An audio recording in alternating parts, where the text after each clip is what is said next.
With Mary Walter.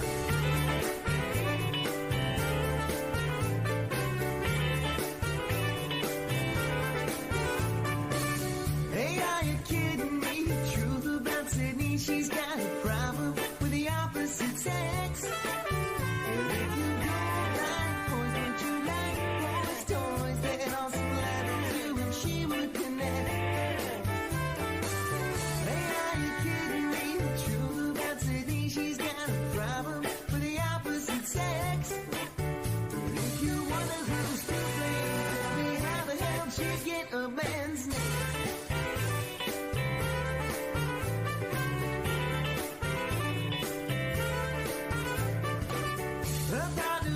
She went out to get a facial and she came home with her hair on a mess. She smelled like perfume with bows and painted fingers, painted toes, and a freaky grandma lipstick stain on her dress. I got her Rachel, she went out to get a facial and she came home with her hair on a mess. Well, Sydney thinks they are exclusive, but her Rachel is elusive at best.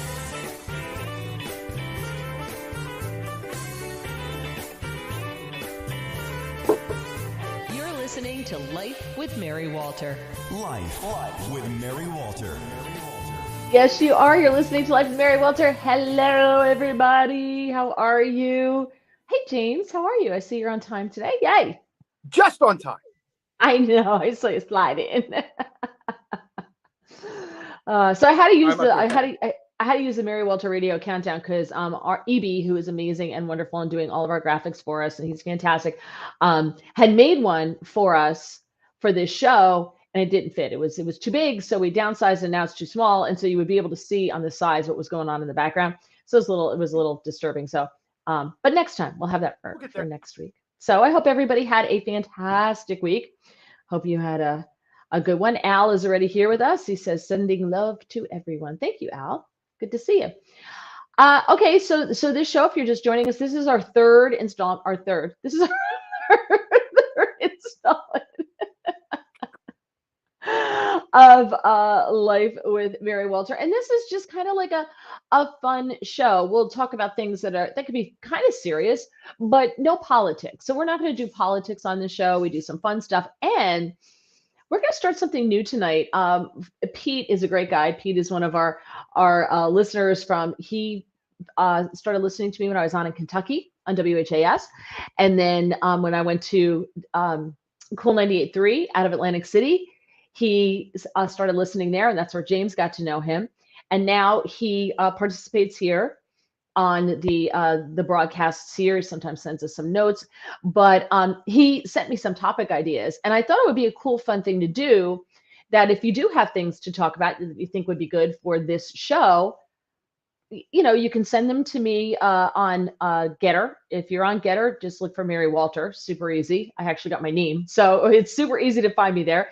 If you want to send me a note on YouTube, just go to look for Mary Walter Radio or Mary Walter. I think if you put in Mary Walter, it's the first one that comes up. If you are on Facebook, there is a Life with Mary Walter page that you can send me a message via that page on Facebook. There's also a plain Mary Walter public page that you can also send me a message there, and you can tell me what it is that you think would be a fun topic. So don't forget. They should like both. What? I'm sorry? Both your public page and Life of Mary Walter. Do that for you. Yes. Please like them. Yes. Yes. And there was a picture on the Life with Mary Walter page of me and James in kayaks from years and years and years ago on dry land, because you wouldn't get in it on the water. So it's dry land. And I wound up taking that down to put up our new banner. So James, the picture of us went by the wayside and put up the new banner. But please if you are watching on YouTube, please subscribe to the channel. Please like the broadcast. Same thing on Getter. We do appreciate it. If you're on Getter, share it. Thank you. We appreciate that. Like those. The last week's Life with Mary Walter. Let me tell you, we're doing all right. So it's great. So appreciate that. How was your week? My week was good. Weekend good. Great. Well, I live here on the weekends, but my weekend is today and yesterday. So I'm enjoying my. I am loving my Sunday. Oh, right. So today's your Sunday. I feel bad that you come to the station to do this. Then why don't you do it from home? So funny story. In the past few weeks, I had to teach a mom and the daughter's running a schedule that makes mine look sane. And so for the past few weeks, she said, can I just do Tuesdays for a few weeks, through Halloween? I'm like, yeah, of course, for you. It's fine. So, and what are you teaching? Drums. I teach drums. Yeah. Yeah. Learning drums. Just for people who don't know, I thought that was a, we'll tell people what you do. I do. I teach little drums. So I had, let's see, so two things that happened this weekend. And then, by the way, we're going to talk about in the show. We have our first listener suggested topic from Pete. I found a really interesting story, and I'll put the link in link in here. It's from Epic Times, about a nurse who died. She went into anaphylactic shock and coma, and she died. And she went on to tell her story of the afterlife, which I thought was really cool. Talk about that. And we're also going to talk about supposedly a simple way to have a happy relationship. And you can tell me what you think. You can be happy, because that didn't work out well for me. You had other issues to do. From the outside looking in, James, not knowing all the details, there's a lot going on in your relationship. Don't say. So two things this week. First of all, I spent a lovely weekend cleaning. I was cleaned a bathroom on Saturday, and But I'm one of those people that when I clean, like I clean everything. Like everything has to be clean. So I took the area rug up in the bathroom and I noticed that the grout around it was darker than the grout that was under the rug, because you can only wash it so many times without scrubbing the grout. So we have those Clorox gel sticks. Have you ever seen those? Yeah. Okay, so one end of it's about this big, Right. and one end of it has a wide end and it has like a little scrubber. Because the idea is you put it on if you have like something with stripes on it, like you have a shirt with stripes on it, and you get a stain, and it's in like the white section. You could, if it's a big stripe, you could take the big thing, like do collars on men's shirts with it to get and it's a gel, it's bleach in a gel form, so it stays on there. And they also have a real skinny end too for like little spots. So it's perfect for doing grout in bathrooms, like or small grout areas. It works on the bigger grout, like in the kitchen and stuff as well. I have been known to use that. So I did that in the bathroom. And I went out on Twitter. I'm like, Clorox, like this is the most undermarketed brand product you've ever had. And it's amazing for grout. You just put it on there. You literally go like right down. It's fantastic. And it fits perfect. And then you just wait 10, 15 minutes. And then I just take a toothbrush and go, and it all comes up and it's clean. So it's perfect. Well, so somebody came back to me and said, well, I just looked them up because I was, wow, that's incredible. I didn't know about that. And does it really work? Does it work on this? Does it work on that? And like suddenly I'm a cleaning guru on Twitter. Little do they know. And but somebody said, well, I looked for them on Amazon and they were $54. I'm like, $54? Whoa. So I'm thinking that's for like a case of these things, right? Because you can only get them at Home Depot and Lowe's. Those are the only two places I could ever find them. Because I thought they really missed the train on marketing those things. They really, really missed the boat. Because I think I used it more for that than I did for like clothes cleaning. I used it more for grout on floors and walls and stuff like that. And I go online. No, one of them. You go on Amazon, they're anywhere from like $45 to upwards of $60 for one. Is there So I get online and I look, they discontinued them. Oh, People are paying $50 for one. And I've got like 3 of them. So I'm like, oh, come to mama. I'm selling them.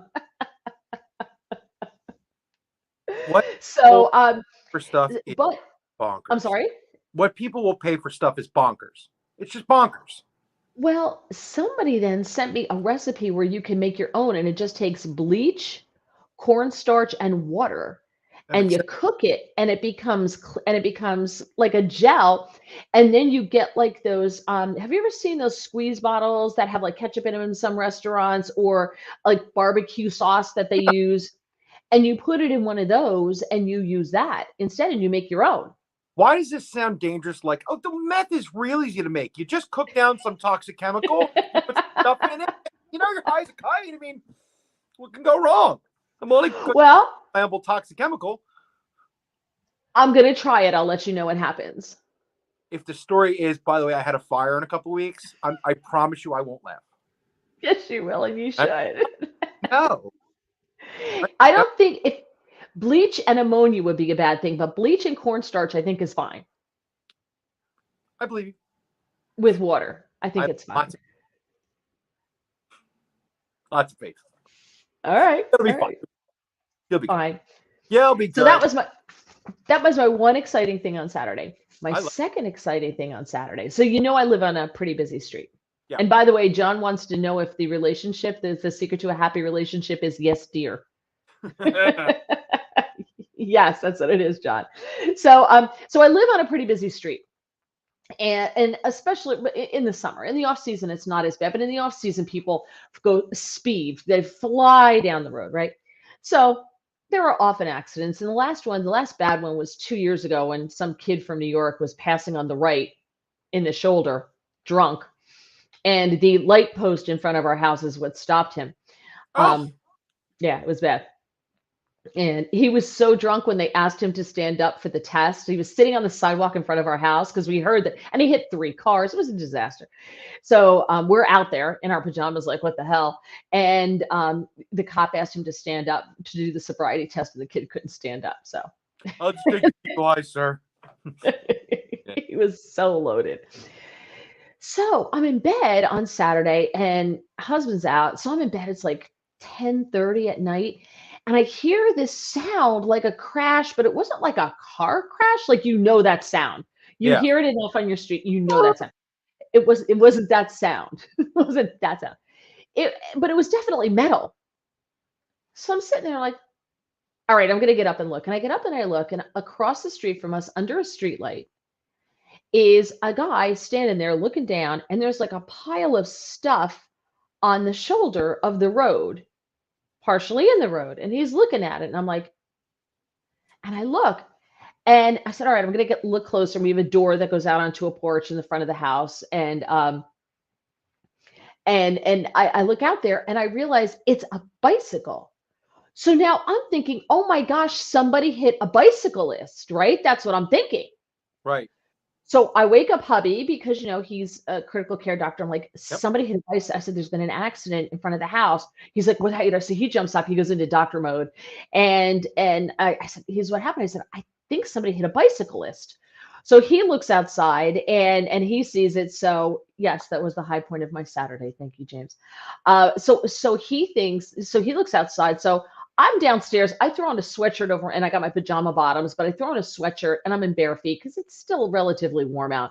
Yeah. And he's like, he's got his boxers on. He's putting a shirt on and putting on his short. I'm like, really? And I'm like, what are you doing? He's like, I'm putting on socks. I'm like, well, let's hope he's not bleeding out.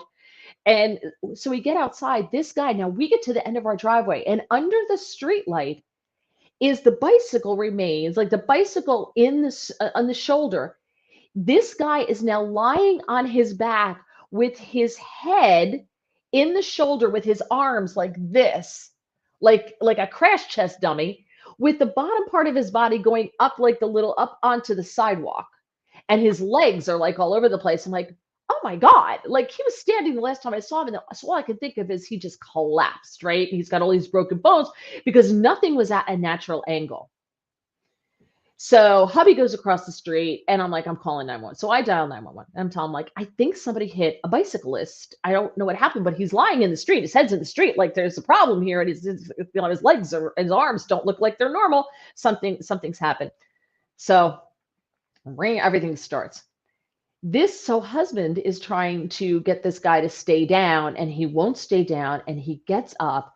Long story short, this guy decides he's getting back on his bike. This was an electric bike that he trashed. He's getting back on the bike and he's continuing to his girlfriend's in the next town. Oh. And he's driving. And there was like blood on his hand and stuff. So there's a guy in a pickup truck who comes out of this pickup truck, and he was facing the same way this guy was. He was facing north. Our house is on the southbound side. He's facing north, and he clearly didn't hit him because he was behind him. And he said, no. This guy was riding north on his bicycle, hopped the curb, and ran into a sign that is right there. He hit the sign. Wow. How do you do that? How do you, riding a bicycle, go up on the curb, slam into like this part of the sign, the stick part of the sign, and crash his bike, flies over. His belongings he left, they're all over the side of the sidewalk and everything. His brush, this, that, pieces of his bicycle, and he's gone. You know how, right? Drunk.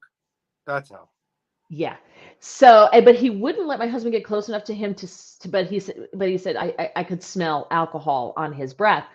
So the cops now are coming southbound, and here I am on the side of the road in my pajama bottoms, which you can't tell they're pajama bottoms, no shoes, my sweatshirt, on the phone with 911, and I'm telling the cops, he went that way, turn around. So they turn around, they find him totally uncooperative because he doesn't trust the police.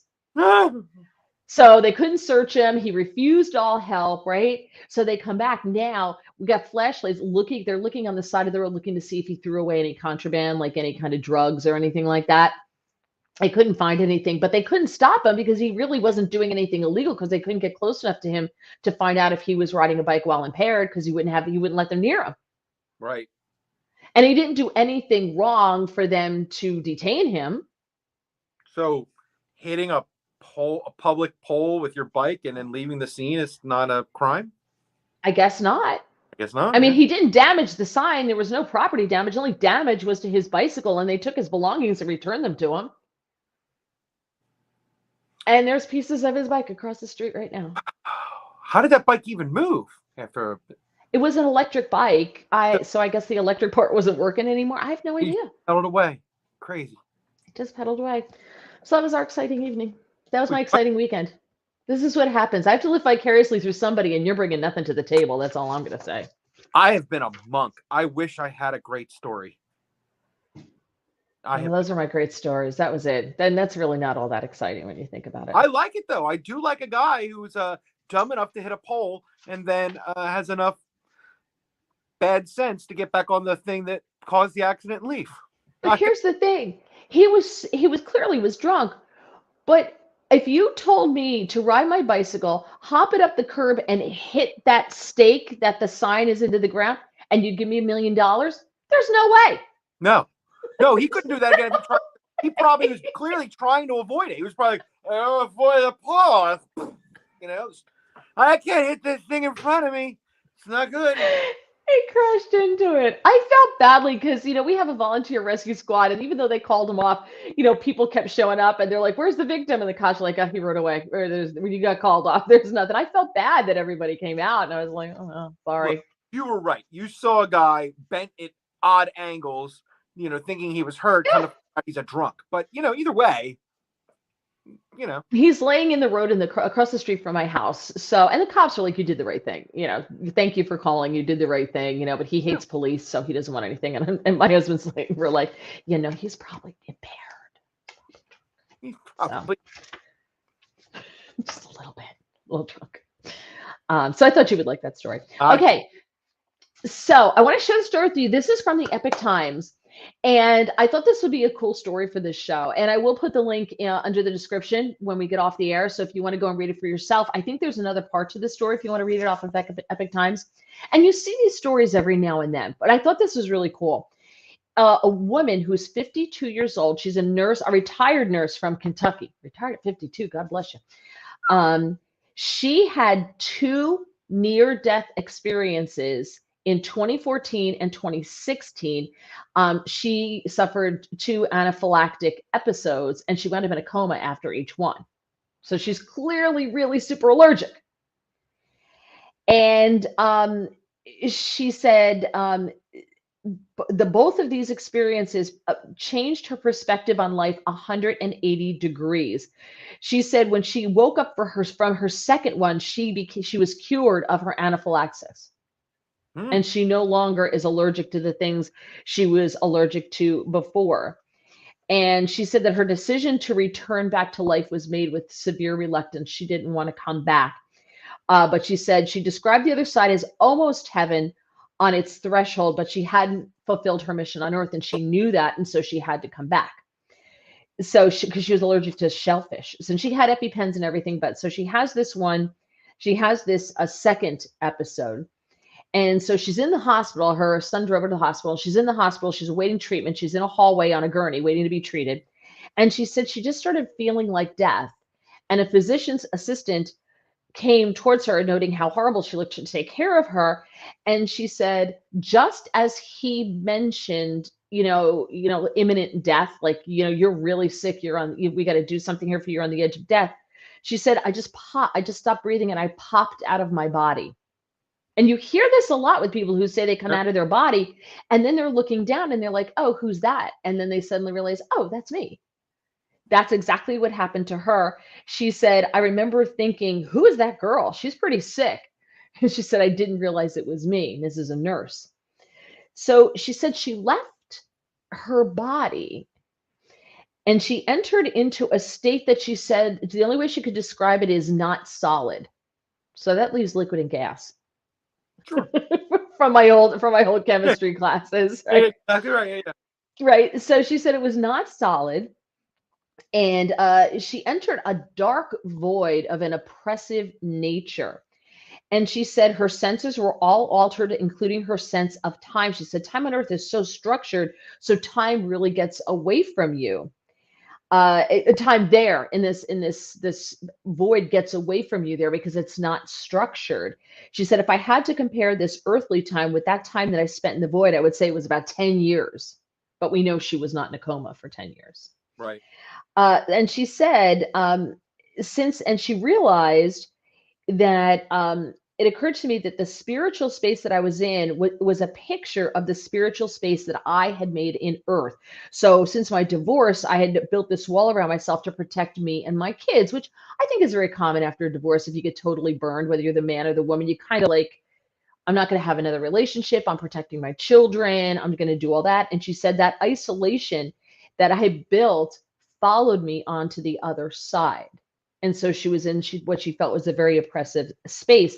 And she said, as soon as she realized that and that clicked, the smothering darkness instantly shattered like glass, and a brilliant light came shining forth, and a spirit appeared before her, and it was her grandmother.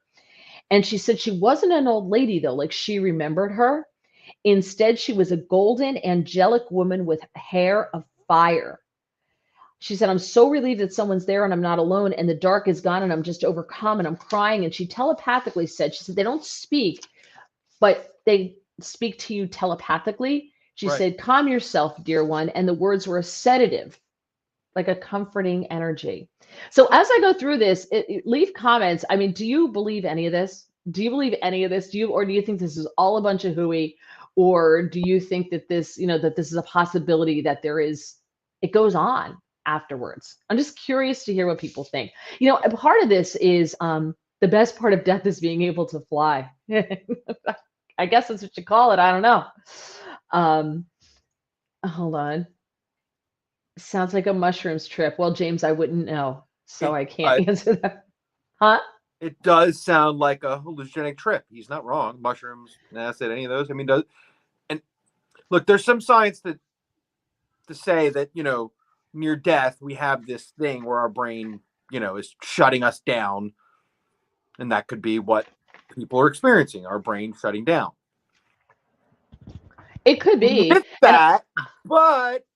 With that, I'll give you a two-thing answer here real fast. One is there's clearly some documentation of people that seem to have seen their surgeries, heard stuff that, doctors who don't believe in this go, yeah, that's what happened. That's not 100% proof, and I can't prove that's still not, you're just right. Not bringing that. I don't know, but that alone makes you think a little bit, because a lot of people, again, have this shared experience.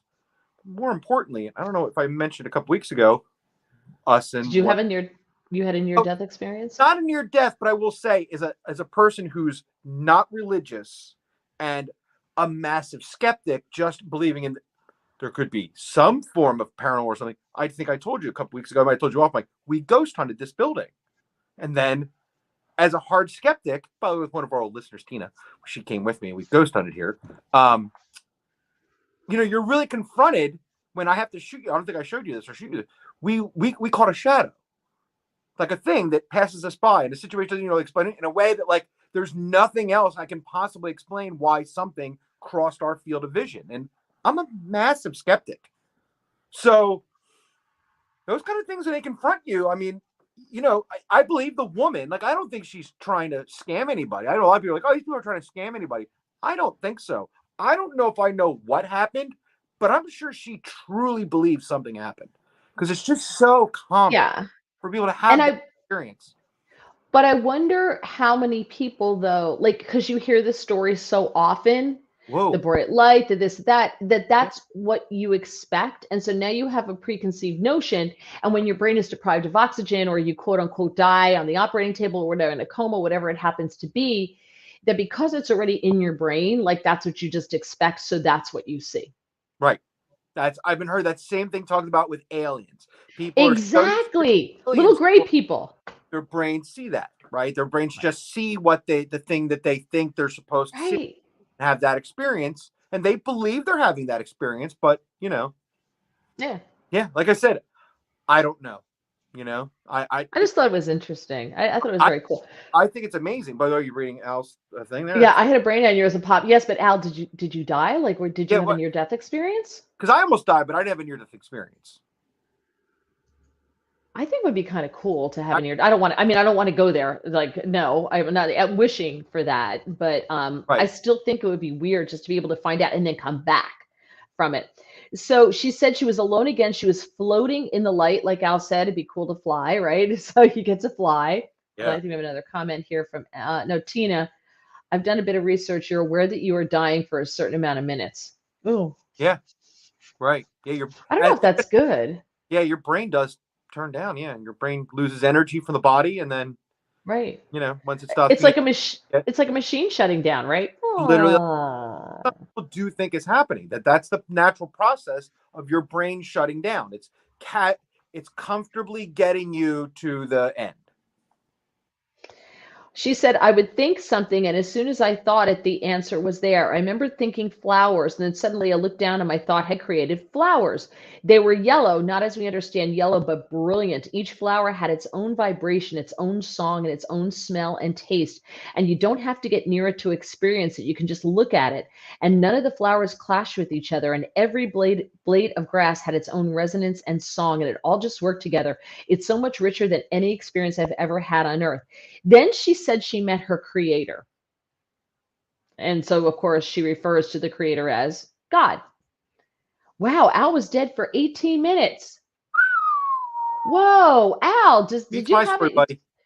Type. I want to know, Al, if you had this experience. I'm very curious to find out if you had this experience. What are What the odds of us doing recollection this that But what are the odds of us doing this topic and having someone who experience? was dead for 18 minutes? Like, right? Yeah. Yeah. That's wild. Yeah. Yeah. I don't know. None of us know, Tina. I don't know. I don't know. It's You the know? I always say, like, again, I just had this paranormal experience, but still, like, Einstein hasn't gone back and said, here's the equation for heaven, right? Like, Right. like most of these experiences we have aren't a ghost going, my name is Fred, I lived here in 1794, right? Right. No, like, that's what makes these things so crazy. Like, you just don't know what's happening. It's the mystery of time, right? I mean, Of obviously, course. what happens where we go is the biggest mystery of all time for us Right. as humans. I mean, what happens? Well, she said so she met God and she said she harbored bitterness towards him for what she and her loved ones were dealt in life. She said, I've seen what you've allowed my own, she told God, I've seen what you have allowed my own children to go through. Here, their dad abandons them when they're just babies, and leaving them with me was hard enough and not deserved. I can take what he did to me, but watching those kids go to the mailbox every day to check for a gift that he said he was going to send, and it never comes, and watch them walk back heartbroken every day. What kind of God allows that? So she's having this conversation with her creator. And she says, along her journey, God revealed his designs and cleared up her human misunderstanding of the true situation. They flash forward, and Penny saw her eldest son watching his own son from the bleachers as he played soccer. And David and her son David said, Mom, I'm going to be the dad to him that I deserved. Years later, after she came back and David grows up, her son grows up, and she never told him that story. He uttered those exact words as they were watching her grandson on the field. She said it sucked the air out of me, which I can understand. Yeah. And she said a lot of the apparent injustices, like children enduring cancer, being born with horrible deformities, have a higher purpose in heaven. Those are the most sacrificial spirits. They endured so much just for the opportunity to show people a love that transcends speech. She said she felt agony over returning. She could still feel a cord connecting her to her earthly body, so she knew she could go back. And she also knew that she hadn't lived life as God wanted her to. I avoided doing the things I was supposed to do. I can't tell you how heartbroken I was to leave this spirit realm. But her husband, when she told him this, said, well, why would you not want to come back to me? And she said, you can't understand what it's like on the other side to want to be there. Yeah. Al says, I wasn't allowed into heaven. I was sent back to learn to love. That's wild. That is wild, Al. Wow. Wow. And she said that we're born with eternal designs. Now, here's what she said. Before we come to this life, she was shown that there's a decision-making process that we go through with some consultation of spirit guides and things like that about what family we want to come to, and what general lessons we want to learn while we're here. I think we forget it when we get here, though. I try to remind people that because before you came, you knew what traumas you were going to face. And you were like, that's the life I want to live. I want to have those lessons because those are going to contribute to the growth of my spirit. So we all chose this, apparently. You know, that lends right into an alien conspiracy theory, right? That, you know, Really? seated man, right? And that they are what we think essentially God is, right? And I guess God's an alien on his own way anyway, by definition, but whatever. They think that the thing you're talking about is the process of life. They seed Earth and they control the souls or whatever that energy is that goes on that maybe lasts forever or whatever that is, and that they're the ones that are doing this. Like, yeah, it's your time to go here now. There's some wild alien claims about that, but I mean, Wow. what do I know? Isn't that neat that there's an intersection there with conspiracy It theories? is. Heaven, you know. Well, there's conspiracy theories about spaghetti. So, you know, there's, of course, many conspiracy theories about heaven, of course, you know. All right. So I just thought that was really cool. Al, if you ever want to send your story, man, I'd love to hear that story. Sent That's- back to learn how to live. That is bonkers. It's also pretty cool. It is, yeah. You know, whatever's happening. All right. Okay. The key to a happy relationship. I saw this and I'm curious to find out if this makes sense to you. And if you're divorced or, you know, maybe had unsuccessful relationships, whatever it happens to be, if you think this could have changed the direction of a failed relationship. All right. By the way, we don't like to be called people of a divorce. We like to be called educated single people who don't believe in love. That's not you. Okay. It's called the 2-2-2 rule. You're supposed to have a date night every 2 weeks, whether you have children or not, but a date night with just the two of you every 2 weeks, a weekend getaway every 2 months, and a week away every 2 years. Huh.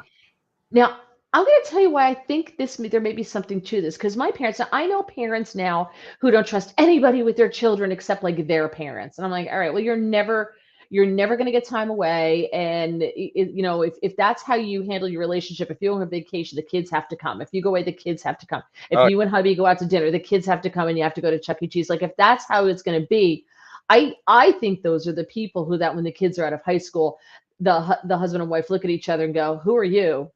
And the marriage falls apart once the youngest is out of high school, because they never had a marriage. It was all about the kids. Because my parents, I will tell you, you know, no family is perfect, but my parents always went away at least once a year for a week without the kids. That's fantastic. And we were not allowed to go. Too bad. Like, that's it. Mommy and daddy are going away. And that's it. And they went. And we were taught from very early on that no, not everything is for kids. My parents went out to dinner with their friends a lot. Yeah. And we had a babysitter, you know, because it was one of the kids up the street, because my parents knew they weren't going to kill us. And it was one of the kids from up the street, and they would watch us. My parents would go, and this was before cell phones. Like, if there was something, you had to call the restaurant, you know what I mean? And they had to get them to the table.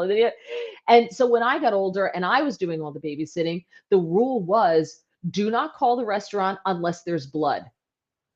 If there's no blood and you take me away from the table, there will be blood when I get home. Like, that was the rule. Like, do not call unless there's blood. And we're like, okay. So we knew you couldn't call mom and dad just for anything.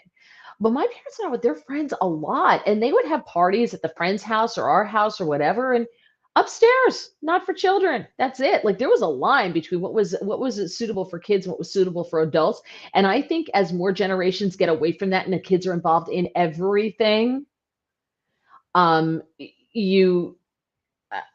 think you have less of a function. I think it hurts your relationship. I don't know. Leave me your comments. Tell me what you think. Brantley, come on. You're going to come play poker with the rest of us. Come on, Brantley. Let's play some poker. Yeah. Brantley. Oh, our friend from Melbourne, Victoria, Australia is here, but with a different name, the Dark Messiah this week. Boy. Considering we were just talking about the afterlife and heaven. It's a little creepy. He was Don Quixote last week, so I don't know if it's like different ones who are just saying that they're from Essendon, Melbourne, Victoria, Australia, which I should probably look up because I don't even know where that is. or if it's a real place. I have no clue. The part where everybody lives, because apparently most people live just about one area in Australia, and the rest woods.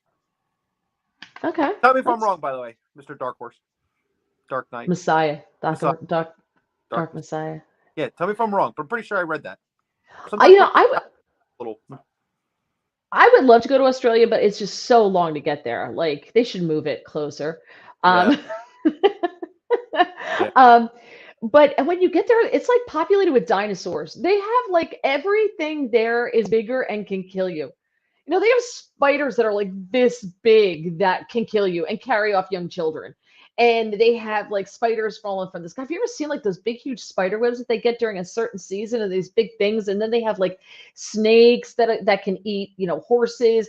And they have, you know, kangaroos. They're cute and cuddly, but they can whomp you with their tail. You know, they stand on their tails and hit you with their bottom legs. And it's a very dangerous place to live. Or rabbits called fangs.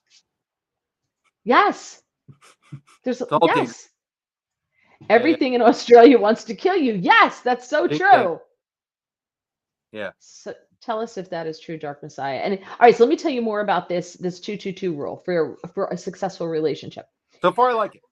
So far, I like it. Now, this started on a Reddit thread in 2015 and has recent weeks it's reappeared on social media and as a form of relationship advice. Fox spoke with a psychoanalyst and a marriage counselor who said, it's excellent. In addition to respect, in order to have a really great marriage, you have to spend time together. Yeah. And that's what we've been saying. You got to spend time together without the children. And I know so many people, I don't know what it is, who will not leave their children with a babysitter. No. I don't understand. Baby. Did your parents ever do a background check on any of the kids from the neighborhood who babysat you? I remember one time my parents left me with like a 13-year-old when I was 10. And I'm like, yes, she's barely older than me. They're like, yeah, but she won't burn the house down. I'm like, okay. Your parents knew you well. They did. They really, really did. That's entirely true. 17-hour flight to Australia. Wow, James. From LA. Yeah. So it's longer from here. Oh, yeah. Oh. Yeah, because you don't go the other direction. You go across the country and over. Yeah. Either way, it's long. It's long. Yeah, it really is long. It's not for the faint of heart, that kind of trip. And it's not for economy either. Like you don't want to be riding an economy on your way to Australia for 17 hours with your knees in your chest like this. If your budget, I'm going to throw this out as some new life advice real quick as a sidebar. If your budget to Australia doesn't include a first class ticket, you don't have money to go to Australia, really. Exactly. Really. Yeah. All right. So this piece also spoke to a former NFL athlete and an international speaker named Tony Trucks. I know you don't follow football, right? So you don't know who that is. So I don't know who that is. From the Allman Brothers? Probably. I don't think he is. No, go ahead. I'm sorry. And his wife, Christina, and they practiced the 222 rule, but they didn't even know they were doing it until they heard about it. They were high school sweethearts. They got married, they got divorced, and then they got remarried. Wow. I know. People who remarried the ex, I'm like, really? I mean, I love the plaintiff, but there's no chance for a rematch. I mean, that's not happening. I love her. She's great, but no. The plaintiff being James's ex-wife, who is lovely. How the heck you landed her to begin with? Because she's gorgeous. I don't understand that. You're punching above your weight class. Oh, I was punching way above my weight class. No doubt. Yeah. Yeah. I would never torture her again. So she's good. She's safe. Yeah. They say if you spend time with your partner, you get psychologically closer. If something is a priority to you, you have to dedicate time to it. So they make frequent date nights a top priority. They travel together frequently. And they say having the opportunity to spend time together allows them to address issues in real time. We're not waiting for the whole thing to burn down, he says, referring to their first divorce. You know, the divorce they had, not that there's a second, but for their divorce. He said, we let it burn down before we realized there was a problem. So now they're addressing it beforehand. And if we didn't deliberately allocate time to each other, we could get lost in the schedules and work and kids' sports. That's what happens. Um, this psychoanalyst and marriage counselor says that she's had clients on the brink of divorce come to a much better place by using the 222 rule. It gives couples the times to communicate and find out what's going on in each other's lives. But she says it's super important that you don't spend all your time together talking about the problems in your relationship. Sometimes you just have to have fun together and not discuss those things. Yeah. So I yeah. So you think it's a good idea? So look, we didn't have kids, and I don't know that this would have saved my marriage, but I can tell you we weren't doing those things. We weren't going on date nights every 2 weeks, taking little weekend trips every, 2 months, and taking trips every 2 years. We took like 2 trips or 3 trips in 13 years. We took, Right. 5, 10 weekends in 13 years. I mean, we were people who worked and came together when we didn't work. I mean, we took a couple things here and there, but we didn't, But we do that. hello, Oliver. But It does things sound, cost money. huh? Listen, things cost money, and you can't always go away somewhere. But I know Yeah. we would always, especially in the beginning of our marriage, we would always do dates. So one month I would plan a date, and the camera's shaking because one of the cats is on. It's time to eat, so Makes he's jumping up on the table and things. But so like one month I would plan a date, and the next month he would plan a date. So right. it could be a weekend date. It could be just like a destination. We're going to go to this restaurant, or we're going to go to like New Hope for a day, or something local, like a town or something like that, and just walk around and maybe get some ice cream or dinner or lunch or something, and do something like that. So we would do that. Oh, the IT department is here to take the cat off the table. Oh, there we go. Thank you. Turns out it's not an earthquake in North Jersey right now. Great. Good to know. Because I was worried it was going to come down here. He flew off. He jumped. He saw the IT department coming, and he jumped and pushed the table when he jumped off of it. Fantastic. So, all right. So if you should try it in your relationship, I think Yeah. it's a really great idea. 222. So it's two. What did I say it was? It was two. Two dates, a date every 2 weeks. Yes, Weekend trip every 2 months, 2 months. and a big trip every 2 years. A week away every 2 A week years. away. That's a big trip. Yeah. But you know what we did once? So we had a rental at the Jersey Shore.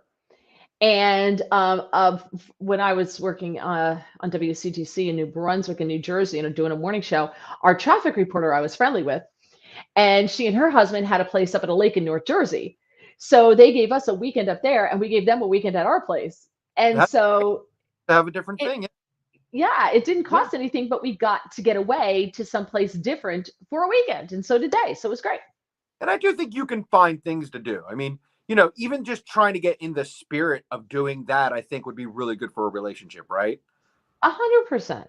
Let's say the 100%. day isn't a week in Italy, just a week off in your own house together, just time to spend together. Even if you just like, oh, we'll take some day trips and we'll go do that. I imagine the spirit of this is way more important than the literalness of it. It's that idea that Well, you're time for each other, right? I mean, I'm saying follow the rules. But like I said, if the week trip isn't in Italy, or even going and swapping a house, even if it's just you from your own house getting away on day trips and being off from work, and that's got to be better than not doing that, right. right? And right. And for those of you with young children, and those of you who have young children know of whom I am speaking, it's super, super, super important to do stuff without the kids. Your whole lives can't revolve around soccer practice and Girl Scouts and the school play and this and that and everything else, as I think a lot of parents their lives do. And it's, dance and cheer and this and that and everything else. You gotta make time for mom and dad, because when the youngest graduates high school, you're gonna look at each other and you're gonna go, we have nothing in common because the kids are gone. They say, now look, I understand divorce is also more common because of the way society sees it. I get that. I also get more people don't see marriage as important as people used to, and I get all of that. But don't you also think, by what you're saying, is the load that parents put on themselves now compared to what our parents had to deal with, let Mm-hmm. alone just your personal stuff? Like, everybody, like, has to have a cell phone. Everybody, like, that keeping up with the Joneses mentality that used to be like, you don't have to do that, is really around now, right? Like, you really almost have a sense of like, you got to kind of keep up. And if you tag on that with the like crazy schedules the kids are under now, that we were never that busy. I mean, I was busy, but never Well, I see some of my friends' kids are now. I'm like, how do they do marching band, soccer, baseball, chess club? They do an overnight camp here.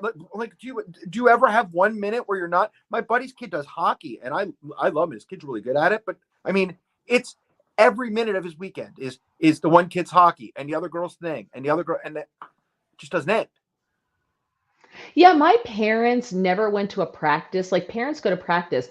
My parents would be like, if the practice was at the school near us, which I was a walker in, I walked to school in second grade, right? And nowadays, parents get up and Obviously, drive their children to school. Even though if they have a bus, the parents put them in the back of the car and drive them to school. There's no driving us to school. My mother's like, you better hurry up. You're going to be late. Get going. Out the door you go, like you're going to miss the bus. And we knew if we did not get our butts out the door to the bus stop when I took a bus, junior high and high school, the school was too far away. So we were bused. And my mother's like, because I'm not driving you if you miss the bus. You're on your own. not just that. And I moving. would either missed the bus and hoofed it to work when I was or school when it would have been like an ugly walk, right? I wasn't close enough necessarily to go to my high school that I could walk, that I could be a walker, but Mhm. it was, 2-3 miles up the road. I would rather have walked that than told my parents I missed the bus. I miss And had to have my parent drop me off there like some kind of weirdo. Like, no way. I don't want to be Yeah. seeing my parents in a car when I was in high school. Like, I didn't want any of that. I would have figured something else out. I'd have begged a senior for a ride. I'd have done anything to not have my parent. But I feel like the whole we're obviously a couple generations past that now. We're like, I don't know. These kids are even averse to being around their parents, right? They're not unsettled like we were. Like our parents. No, our parents wanted us out of the house and we wanted to get out of the house. Right. Parents now want their children to live with them forever. Yeah, it was a very much a mutual thing. My parents, even when I was in Yeah. elementary school in those areas, like on a Saturday by 8 o'clock in the morning, I was out the door and they only expected me back because the lights were coming on or Exactly. dinner or, like some kind of like real normal thing. But they didn't want me around and I didn't want to be there. You were get And, out. and the irony to this whole thing is, where do you live now? Right.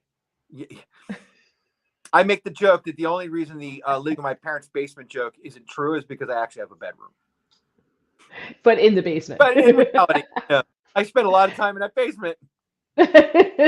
Yes, we had the same show. Yeah.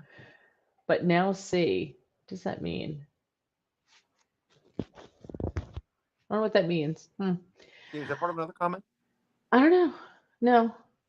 Um, maybe the mushrooms are kicking in. Okay, so we invite you to send topics if you have ideas to talk about for this show. Like we're just gonna find things that we find interesting and that are not political and bring them up. And you guys can leave your comments. We'd love to see your comments. And so Pete sent me this. He said, "How about this as a topic?" And he's really the one who gave me the idea. Like, let's go back to listener topics, James. You and I did that when we did the original Life with Mary Walter show. We would ask people for, if you have a relationship question, like you have a situation going on, we'll throw it out there. We won't give your name out. We won't say who it is. We'll keep that secret, we'll make up a name for you. No one will know, and let people, they can, you used to call in, but you can leave your comments and we'll put them up on the screen. And so give them advice. So here's he said, clothing, new or used. And he said, personally, I have bought clothing from thrift stores, consignment stores, Goodwill, etc.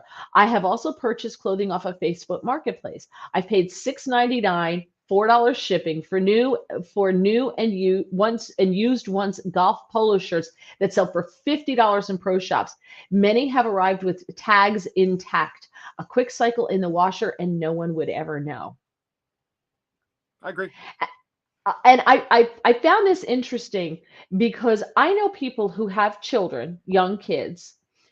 And when I was a young kid, I never got new clothes. Like my mom did make a lot of dresses. She was a big sewer, and she would sew like matching mother-daughter dresses. But a lot of my clothing came from the Grath family that lived diagonally across the street when I was a real little kid, because they had 5 girls. So everything just got handed down, and then it went across the street, and I was the 6th girl to wear it. And I had them, so many of them. I was 5 years old and I called them hand-me-dams because I hated them so much because I never got new clothes. I would get new shoes, but I always wanted Buster Brown because Buster Brown and his dog Ty lived in your shoe. And my parents are brilliant liars. Okay. And so my mother told me I couldn't have Buster Brown because I had something wrong with my feet, that I had funny feet. So I needed special shoes. So I couldn't have Buster Browns. And I bought it hook, line, and sinker. I'm like, oh, there's something wrong with my feet. Oh, I can't have those. I have to have special shoes. I think Cyphus would take you away for saying that now. Why would that in the world? Jeez. I mean, it's brilliant. I think it's great, but I don't know the powers that be think that's so good to tell that to your children like that anymore. Hey, with your special feet. We should do an entire show on lies your parents told you. Oh. Because so the lie was that I had to have cookies put in my shoes. Now, for all I know, it was like one of those arch things because maybe I had flat feet or something as a real little kid. So maybe that's what it was. But I fully believed they could put them in the Buster Browns. And I wanted Buster Browns because on the TV, Buster Brown and his dog Ty lived in your shoe. And you would get a toy when you bought Buster Brown shoes. And I wanted Buster Brown shoes because you look in and I was looking for the dog in the shoe because I was like 3-4 years old and I wanted those shoes. And no, so my mother would tell me my shoes had cookies in them, but I never saw the cookies. I looked and looked, never saw cookies in my shoe, but she told me they were in there under the thing. There were cookies because I had funny feet. That's what she told me. I had funny feet. That is fantastic. By the way, that's funny on a lot of levels. I feel like now a 4-year-old today would just be like, huh, Google says that there's no such things as cookies in shoes. Caught me. You're not getting shoes. What do you think? What did he say? But now I see Mom was gone when it was time to leave for school. Days I decided to ditch home before she was. I always caught the robo-dialer informing parent that your student was absent. Oh, so he would make it home in time. Yeah. Before the school call to tell them that your kid was absent. Yeah. Nice. Well, you're younger than me, and there was no getting around it. No getting around it.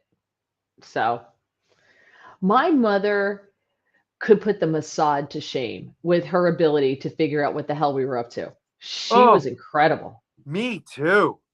My mom, I could tell this story, so I don't care. My mom loves to remind me of the time that me and my friend Aaron got drunk during the musical's dress rehearsals.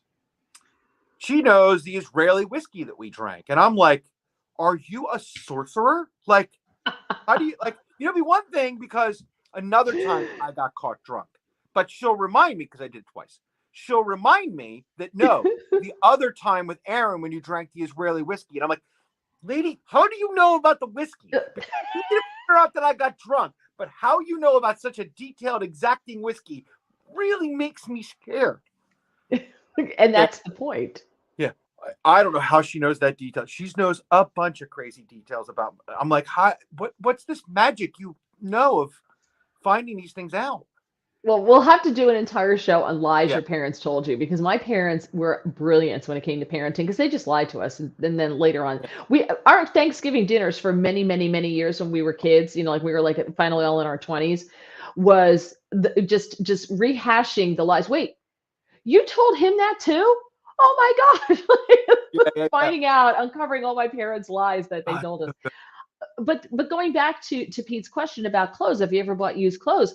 I got to tell you, yes, I have, because my neighbor down the street will have twice a year. She has a yard sale, and she was doing that on eBay, and now they tax you and this and that and everything else. So she has this yard sale, and so people give her stuff, and what she does is all the proceeds, she writes a check to the SPCA. So what she does is she doesn't write it to them. She sponsors like a dog that needs surgery, or Oliver, the cat that jumped off before.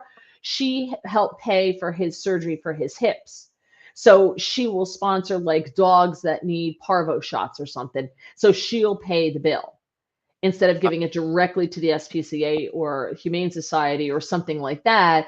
She will pay the medical bills of some stray animal or whatever, so that it could be ready for adoption. This is all right, Tina. You got to remember this. We're going to do this topic. I don't even know what a honey stick is. Hey, So I've bought hand me down. shirts from her, and I have a pair of beach pants, like really cool, like knit beach pants that I bought from her. So I've bought shirts from her, but I have, and people sell shoes. Like I have good shoes that I've worn maybe once or twice. People will buy them. I've never bought used shoes, but I know people who have young children. And like I said, started this out. I remember there was a time in my life where I didn't know what new clothes were. Yeah. And I only got new shoes because I had funny feet. And by the time the sixth kid wears the shoes, they're pretty much worn out. So I got new shoes. But I my parents, didn't buy that. It was just the way you got it. You got hand me. So hand me down clothes are not evil to me. I don't see what's I, wrong with just washing them. You wash it. What's the big deal? Underwear is one thing, yeah. right? But like socks, who cares, right? Shirts, jeans, dresses, who cares? But I know people who will not, their children will not wear used clothes. That's disgusting. They're dirty. I'm like, they're not dirty. They're perfectly clean. They were washed. Wash them yourself if you don't believe it and throw it on your kid. Your kid's gonna wear it for what, 6 months tops before they grow out of it. I don't understand it. I don't One of get my it. friends will literally is a t-shirt psychopath. Like buys way too many t-shirts. He'll wear them at best once, bunches of times, and he'll just every few months he'll come with me a pile of stuff and just be like, "You want these 15 t-shirts? Yeah, I want Yeah. 15 free t-shirts that are my size. Sure, they're all like this. This is one of the ones he gave me. Perfect." He wore it Right. literally once. I'm like, yeah, I'll take a free t-shirt. Do you think I want to go out and spend money on t-shirts when one of my best friends wears basically the same things I do and then goes, "No, just take them." Yeah. Yeah, great. I'll take them. Hell yeah. I used to do, and I've even bought, a couple reasons I've finally bought, used clothes. I used to go to thrift stores all the time because there's like weird old polo shirts, like, or weird old, like, there's, pastel shirts, like just crazy 70s stuff, right? Right. But also, but it's only the third time, so probably not here, but I know I've told you the story. I used to be in bands, and even the Halloween where I dressed as a woman, that wasn't necessarily thrift clothes, but I used to be in a band where we dressed in drag to play like frat houses, which was hilarious because same thing, like I never wore makeup, just my ugly beard, and then just like a dude in a dress, like an ugly dude in a dress. And because nothing like shocking tripping out college kids, like first set you're normal, second set you're in drag. They're like, But honestly, that's where am I going to go find like a crappy old junky dress that I don't want to spend? I'm not going to go to like a woman's store and spend a ton of before your clothes. Right.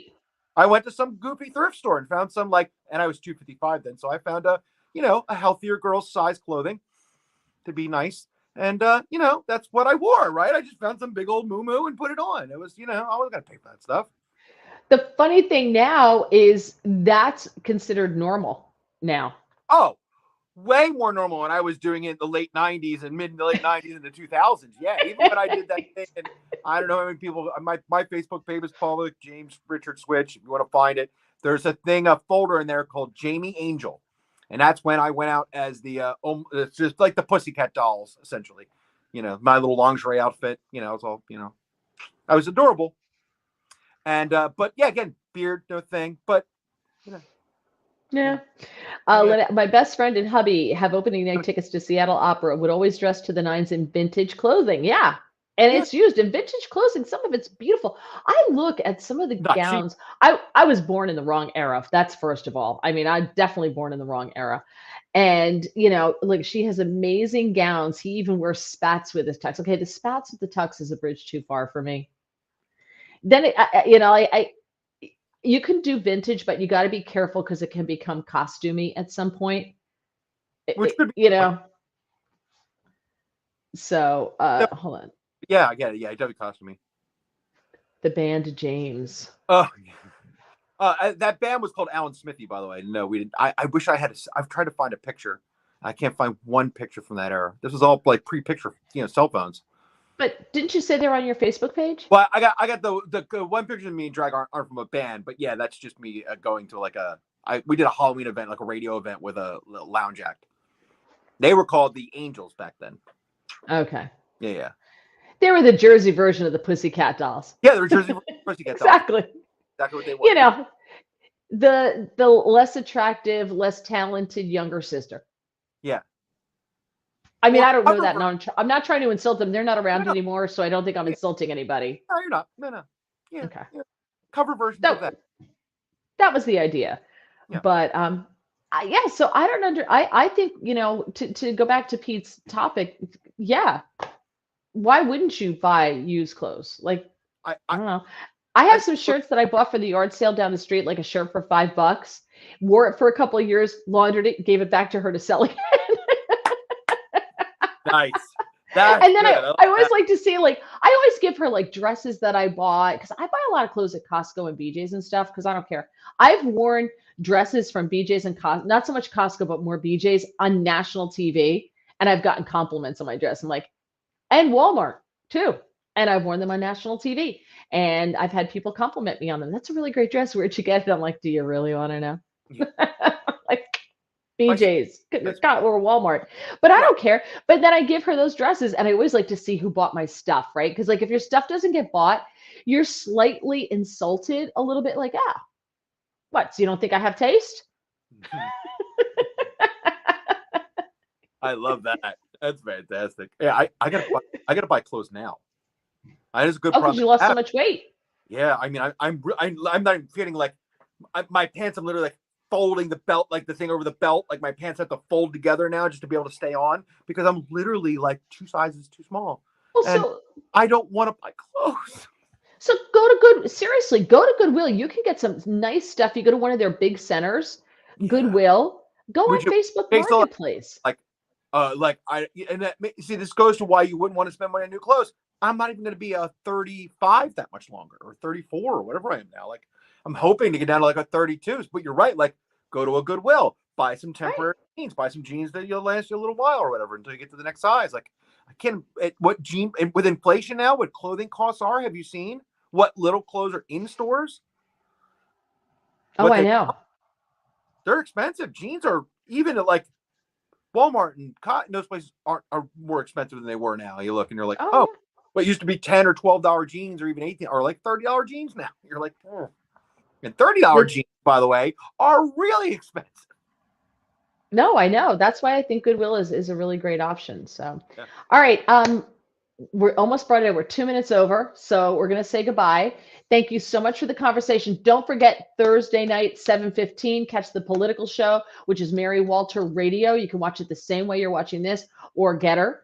On Getter, just go to Mary Walter, and on Facebook, on YouTube, look up Mary Walter Radio. You can catch the show here and watch. And again, if you have a topic that you'd like to talk about, like Pete suggested that for this show, if you have a non-political topic you think would fun to talk about, shoot it to us. Send me a message via YouTube. If you're on Facebook, I have a public page, Mary Walter. There's a public Life with Mary Walter page on Facebook. You can send it there. If you're on LinkedIn, you can send me a message as well.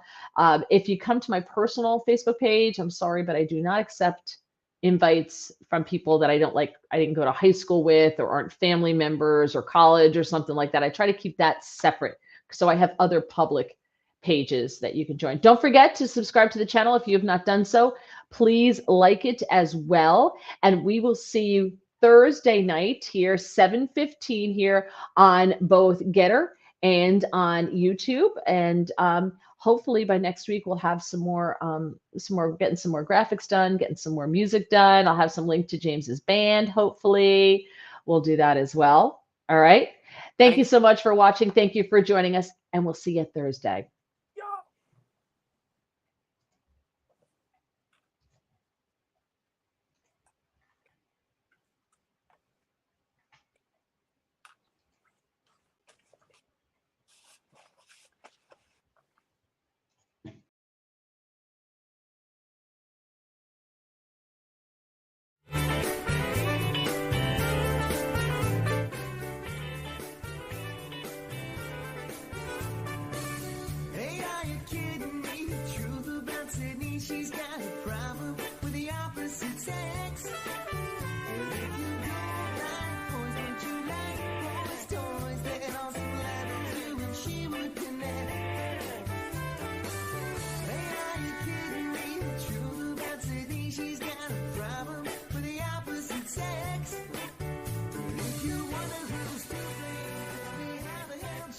get a man.